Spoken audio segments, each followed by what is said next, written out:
നമസ്കാരം. സംസ്ഥാന കോൺഗ്രസിലെ തർക്കങ്ങൾ പരിഹരിക്കാൻ ഇടപെടണമെന്നാവശ്യപ്പെട്ട് ഹൈക്കമാൻഡിനെ സമീപിക്കാൻ മുസ്ലിം ലീഗിന്റെ തീരുമാനം. കോൺഗ്രസിലെ തമ്മിലടി തെരഞ്ഞെടുപ്പ് സാധ്യതകളെ ബാധിക്കുന്നു എന്നാണ് സംസ്ഥാന നേതൃയോഗത്തിന്റെ വിലയിരുത്തൽ. അതേസമയം സംസ്ഥാന കോൺഗ്രസിലെ തമ്മിലടി എന്ന് പരിഹസിച്ച തരൂരിനെ പ്രതിപക്ഷ നേതാവ് തിരിച്ചും പരിഹസിച്ചു. പാർട്ടിയിലെയും മുന്നണിയിലെയും നീക്കങ്ങൾ നോക്കി പ്രതികരിക്കാമെന്ന നിലപാടിലാണ് തരൂരുള്ളത്.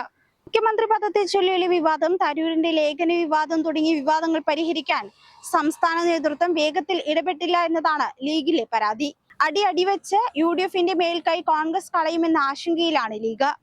ഈ സാഹചര്യത്തിലാണ് കോൺഗ്രസ് ഹൈക്കമാൻഡിനെ നേരിൽ കണ്ട് കാര്യങ്ങളുടെ ഗൗരവം ബോധ്യപ്പെടുത്താൻ ലീഗ് ഒരുങ്ങുന്നത്. മുന്നണി യോഗം ചേരുന്ന 27-ന് മുൻപ് കോൺഗ്രസ് നേതൃത്വത്തെ കാണാനാണ് ശ്രമം. എന്നാൽ പാർട്ടിയിൽ മുൻപെങ്ങുമില്ലാത്ത ഐക്യമെന്നാണ് പ്രതിപക്ഷ നേതാവിന്റെ വാദം. പക്ഷേ സർക്കാരിനെ പ്രശംസിച്ചെഴുതിയ ലേഖനത്തിൽ ഉറച്ചു നിൽക്കുന്നതിനൊപ്പം ലേഖനത്തിന്റെ പേരിൽ തമ്മിൽ തല്ലുന്നവർക്കിടയിൽ ഐക്യം വന്നതിൽ സന്തോഷമെന്ന് പറയുകയും ചെയ്ത ശശി തരൂരിന് മറുപടിയും പറഞ്ഞു.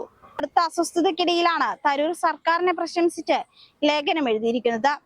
രാഹുൽ ഗാന്ധിയെ കണ്ട തരൂർ തന്റെ വികാരം പങ്കുവെക്കുകയും ചെയ്തു. തരൂരിനെ കൂടുതൽ പ്രകോപിപ്പിക്കേണ്ടതില്ലെന്നാണ് നേതാക്കൾ ഹൈക്കമാൻഡിന് നൽകിയ സന്ദേശം. എന്നാൽ തരൂർ നിലപാട് മാറ്റാത്തതിൽ നേതാക്കൾക്ക് നീരസമുണ്ട്. അത് പ്രതിപക്ഷ നേതാവ് പ്രകടിപ്പിക്കുമ്പോൾ ഉടനടി മറുപടി പറയേണ്ടെന്നാണ് തരൂരിന്റെ തീരുമാനം. കൂടുതൽ പ്രതികരണങ്ങൾ ഉണ്ടായാൽ മറുപടിയും പറയും. ഇതിനൊപ്പമാണ് പാർട്ടിയിലെയും മുന്നണിയിലെയും നീക്കങ്ങൾ കാക്കുന്നത്.